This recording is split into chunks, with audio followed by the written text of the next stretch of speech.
tenemos que mostrarle a ese pueblo por qué es necesario esos cambios.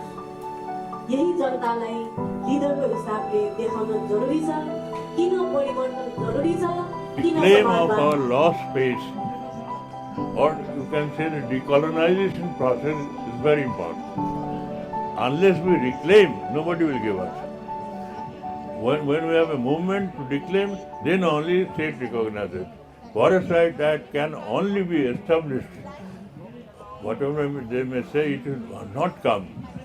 No government official will not allow to get the landless people, Adivasis, indigenous people to become owner of the land, owner of the forest, access that. So they have to reclaim it.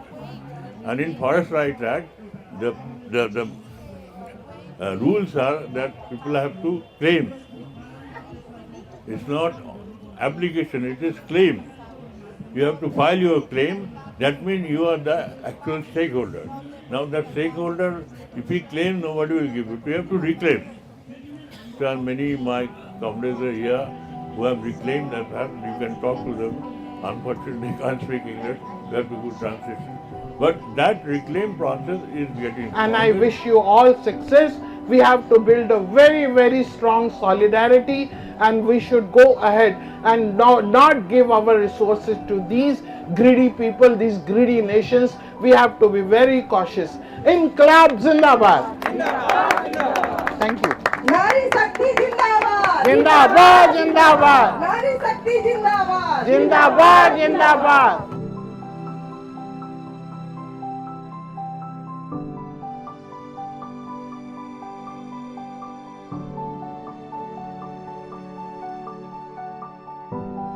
So today we are having the first session on this, and tomorrow we will have a follow-up session tomorrow in the afternoon.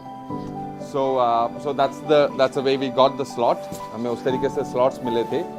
तो हम लोगों ने ये सोचा हुआ है कि आज का सत्र में आज हम लोगों का our main focus here is on the banner Sovereign Commons. Sovereign Commons, sustainable futures of the natural resource based communities. Now, let me just say that in English once. This is an extremely heavily loaded, historically perspectived orientation of political understanding based on traditional natural resource based communities. Sustainable futures of the natural resource based communities, and we are actually pinning it on sovereign commons, जिनको हमारे प्राकृतिक संसाधनों को एक तरफ से लेके जाके उनको पूंजी का मटेरियल बनाना है, उनके साथ आज हमारा खुल्लम खुल्ला जंग. और हम उतर के नहीं आए इसमें, हमारे समाज और हमारे लोग उतर के नहीं आए कोई जंग करने के लिए. हम इसको बचाने की आज की तारीख में भी बात कर रहा है. हम इन संसाधनों को बचा के अगले पीढ़ियों के लिए धरती माँ को बचा के रखने की हम बात करते हैं. तो ये साफ फर्क जो है, लेकिन इसमें आज के तारीख में भी आप लोगों को ये समझना पड़ेगा. हम यहाँ पे कौन कौन आए हुए हैं अगर बोलेंगे, मछुआरा आंदोलन आया हुआ है, वन जन श्रमजीवी आंदोलन आया हुआ है, बुनकर समाज के आंदोलन आया हुआ है ना, कश्मीर बुलार का साथी लोग आया हुआ है, Jharkhand mines area coordination committee के लोग आया हुआ है. ये सब जल्दी जल्दी में इसलिए बोल रहा हूँ क्योंकि सब समझते हैं. नेपाल से वन को बचाने की लड़ाई में लगे हुए लोग हैं, पानी को बचाने की लड़ाई लगे हुए लोग हैं, जंगल को बचाने के लिए, जमीन को बचाने की लड़ाई में लगे हुए साथी लोग हैं. लेकिन हमारा एकमात्र एक समझ, एक अस्तित्व, एक पहचान, एक परिचय प्राकृतिक संसाधन आधारित समाज ऐसे नहीं बना है.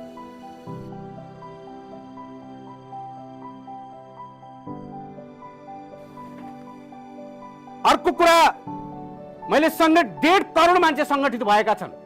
मैले अघि नै चर्चा गरिसकेँ. सामुदायिक विकासमा काम गरेछ, कम्युनिटी डेभलपमेन्टमा सामुदाय बोल्ने काम गरेछ, स्कुलमा शिक्षक राखिदिएको छ, धेरै ठाउँमा बाटो खनेको छ, पुल पुलेसा बनाएको छ, शिक्षा, स्वास्थ्य, क्यान्सर लाग्यो भने समूहको हैसियत अनुसार 20,000 30,000 उपचार खर्च दिन्छ. एम्बुलेन्स व्यवस्था गर्दैछ धेरैवटा समूहमा, आफ्नो दक्ष अनुसारको क्षमता अनुसार गरेको छ भने हरेक क्षेत्रमा सामुदायिक वनले काम गरेको छ।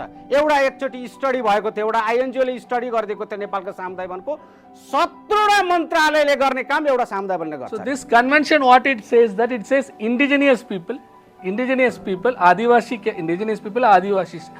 So what is Adivasi? Ask everybody, they will say Adivasis live in forests. Why not Adivasi live in sea?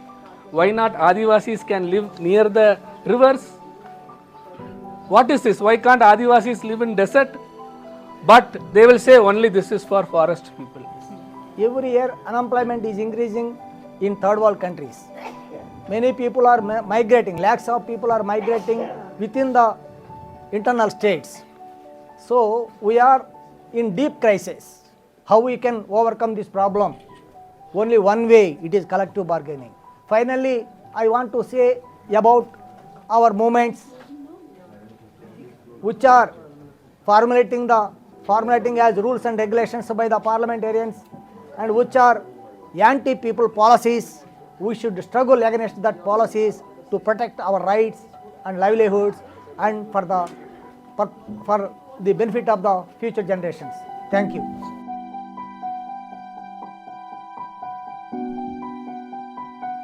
So we have been talking about it since yesterday. A lot of our community leaders, they set a context in yesterday's session on the sustainable commons and the future of the natural resource-based communities, and they came out with a lot of issues which we have been focusing and we want to concretize it.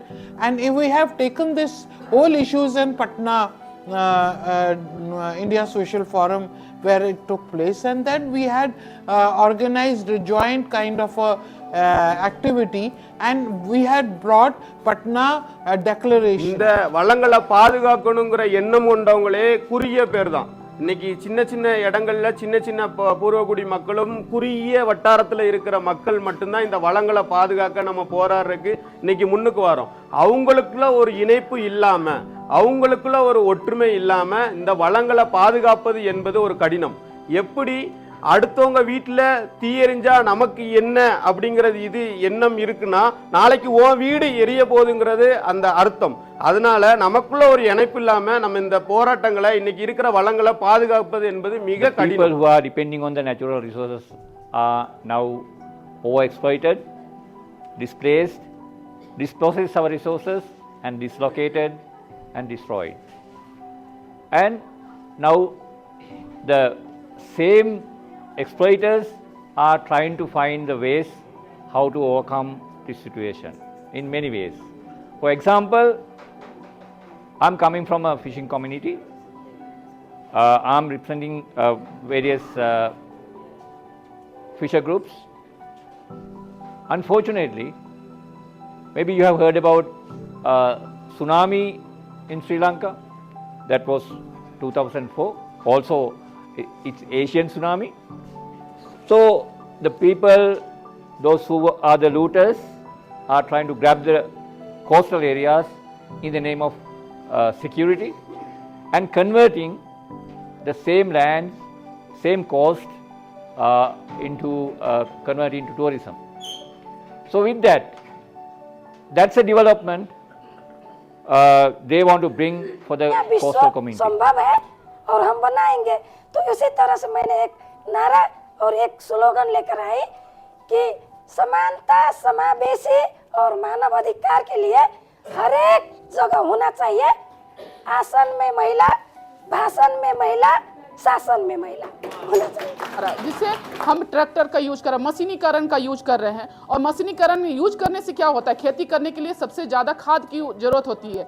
और गांव स्तर में अगर देखा जाए, पूरे झारखंड में पूरा देखा जाए तो गांव स्तर में गोबर से हम लोग खेती करते थे, जिसके कारण वो गोबर नहीं मिल पा रहा है. और उसमें क्या होता है कि रासायनिक खाद को डालते हैं और रासायनिक खाद को डालने के कारण में बहुत सारे हमारे मानव जीवन को नष्ट होने में आ रहा है, जिसके बहुत सारे स्वास्थ्य बिगड़ रहे हैं. धीरे धीरे मतलब जो 80 साल जिंदा रहने वाले 50 साल तक भी जिंदा रहने का थोड़ा सा मुश्किल पड़ जा रहा है. लेकिन हमारे अभी झारखंड में देखा जाए तो एक खेती की तरह से देखा जाए तो, लेकिन एक माइनिंग की ओर से देखा जाए तो वो तो पूरे जंगल को ही खत्म कर रहे हैं, जिसमें जंगल में जो मिल रहे थे अच्छे अच्छे पेड़ पौधे मिल रहे थे, अच्छे अच्छे फल मिल रहे थे, वो सारा चीज नहीं मिल पा रहा है अभी हमारे क्षेत्र में। और उस जिसके कारण में हमारे क्षेत्र का जलवायु परिवर्तन बहुत पूरी तरह से बिगड़ गया। जिस समय बारिश होना चाहिए उस समय बारिश नहीं हो पा रही है, जिस समय खेती होना चाहिए उस समय खेती नहीं हो पा रहा है। पहले कितने एकड़ों में जितना धान आना चाहिए था उतना धान नहीं आ पा रहा है। इस तरह हमारे भारत में ही, अगर मैं झारखंड का सिर्फ बात नहीं कर रही हूँ, थोड़ा सा देखा जाए तो पूरे भारत में कहीं कहीं पर ये स्थिति अभी चल रही है आती है। तो ये विश्व स्तर पे भी हम कहते हैं ग्लोबल कॉमन्स, और गांव स्तर पे भी हम समुदाय की बात करते हैं, लेकिन हम दोनों ही स्तर पे देखते हैं, जो पहले भी पिछले सत्र में भी बात हुई कि कॉमन्स जो बात रखते हैं कई बार जो है उनका वर्चस्व भी रहता है कॉमन्स पे, निर्णय लेने के प्रक्रिया पे भी रहता है। जैसे हम हिमालय के कई गांव में देखते हैं, हिमाचल में हम वन अधिकार कानून पे काम करते हैं, वहां हमने नारा दिया है सामुदायिक अधिकार निजी अधिकार साथ साथ, मतलब कि CFR का फॉर्म भर दिया और ग्राम सभा में अगर राजपूत बैठे हैं सिर्फ और उन्हीं का चरागाह, और जिनकी जमीन जो है जिनको पट्टा मिलने वाला था लेकिन नहीं मिला क्योंकि वहां फॉरेस्ट घोषित हो गई, 1980 के बाद फॉरेस्ट कंजर्वेशन एक्ट घोषित हो गया। ऐसे बहुत सारे दलित परिवार हैं, हिमाचल में 26% हैं। लैंड रिफॉर्म्स यानी भूमि सुधार का काम अधूरा रह गया क्योंकि 1980 का वन संरक्षण कानून आ गया, तो कई पट्टे नहीं बटे हैं लोगों को और एलोकेशन जमीन की नहीं हुई। तो अगर जब तक वो इक्विटी यानी समानता ये नहीं होती, बराबरी नहीं होती, हम कॉमन्स की भी जब बात करें तो हमें न्याय को जो है एक मूल्य के तौर पे सेंट्रल रखना होगा। दो मिल के जो कमेटी में जो एक बॉडी है 50-50%, और जो कमेटी में जो एग्जीक्यूटिव जो बॉडी बनते हैं उनमें भी एक महिला और एक पुरुष बना के इस तरह कमेटी चला है। अहिले पनि माथिल्लो तहमा महिला चाहिँ सभासद माननीयदेखिको चाहिँ उपसभामुखसम्म महिलाको प्रतिनिधित्व वनमा काम गर्ने नेतृत्वमा आएको मान्छेहरू चाहिँ त्यो माथिल्लो निर्णय प्रक्रियामा पुग्न सफल भएको देखिन्छ।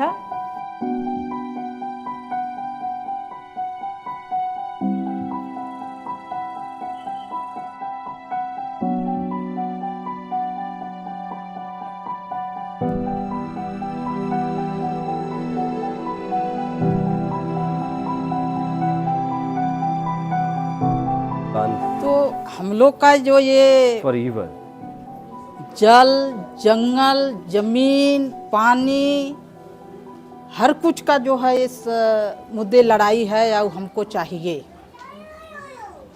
काहे कि ना हमको एक कहना कि जंगले भी ना चाहिए, एक कोई पानी नदी भी ना चाहिए, सब तो ये हमारा जो है।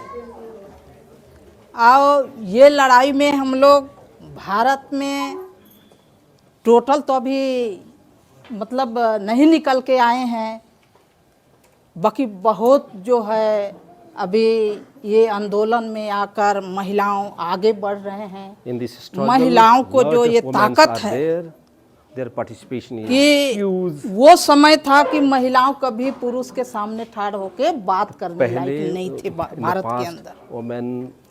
आज तो चाहे थाना कोतवाली, चाहे मुख्यमंत्री हो, प्रधानमंत्री हो, कहीं ही जाना हो, बात करना हो अपने हक के लिए, तो आज कर सकते हैं, आगे निकल गए हैं, निकलेंगे।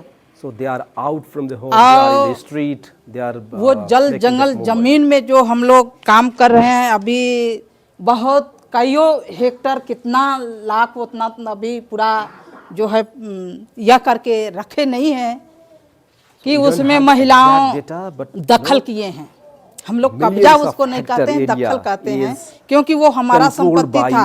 अब हम अपने संपत्ति को वापस ले रहे हैं, तो वो कब्जा नहीं होता है, हम अपने खींचे हैं उसको। ประโยชน์จากนั้นในการหาผลประโยชน์นะครับที่ผ่านมาตั้งแต่ก่อนของประเทศไทยตั้งกรมป่าไม้ขึ้นมาเพื่อขายไม้นะครับยุคต่อมามีการเปิดพื้นที่ให้นายทุนเรือเอกชนเช่าเพื่อปลูกพืชเศรษฐกิจ พืชที่ไม่เกี่ยวข้องกับสิ่งที่ชาวบ้านทำอยู่ทำกิน แต่ปลูกยูคาลิปตัสนำสู่การล่มสลายของพื้นดินของหลายๆจุด sense is diverting into other way, like they are more focused on carbon trade and so on.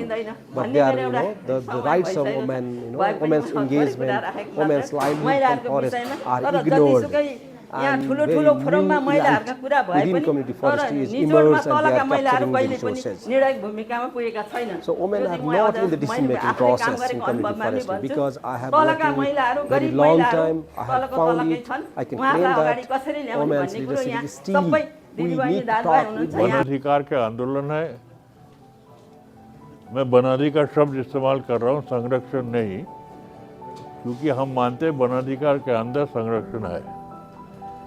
जो वनों में रहते हैं समुदाय, वो संरक्षण अपने आप करते हैं, उनको बताने की ज़रूरत नहीं पड़ती है। समस्या कहीं और। 4 प्रिंसिपल मुझे लगता है हमारे दिमाग में छोटा मोटा समझ में आता है। एक तो कंपनियों को वन विभाग से भगाना, उसमें घुसने नहीं देना, वो बड़ा जन आंदोलन से होता है। दूसरा है कि वहाँ सामुदायिक वन विभाग के लिए संघर्ष करना है सबको। एकदम हो गया ऐसा नहीं है, जैसा नेपाल की हम लोग मानते हैं यहाँ हो गया, लेकिन लगता है यहाँ भी बहुत समस्या है। तीसरा है कि नेतृत्व में महिला की भागीदारी सुनिश्चित करना बहुत ज़रूरी है, क्योंकि जंगल से सबसे ज़्यादा रिश्ता महिलाओं की होती है। हमने अपनी यूनियन में ये प्रिंसिपल लिया है। और चौथा है कि जो व्यापक एकता है दुनिया भर में प्राकृतिक संसाधनों को संरक्षित मतलब प्रोटेक्ट करना और उसको आधार पे अपना आजीविका चलाना, सबका आजीविका वहीं से चलता है। ये 4 सूत्र है जिस मेरे ख्याल से इसके आधार पे हम लोग साझा कार्यक्रम कर सकते हैं और एक बड़ा फोरम एक बड़ा सम्मेलन यहाँ पे नेपाल में ऑर्गेनाइज किया जाए तो सभी लोग आएंगे और वहाँ बैठ के हम लोग फाइनल करेंगे। जितना जल्दी हो सके हम चाहेंगे नेपाल में हो और ये सबसे अच्छी जगह। शुक्रिया।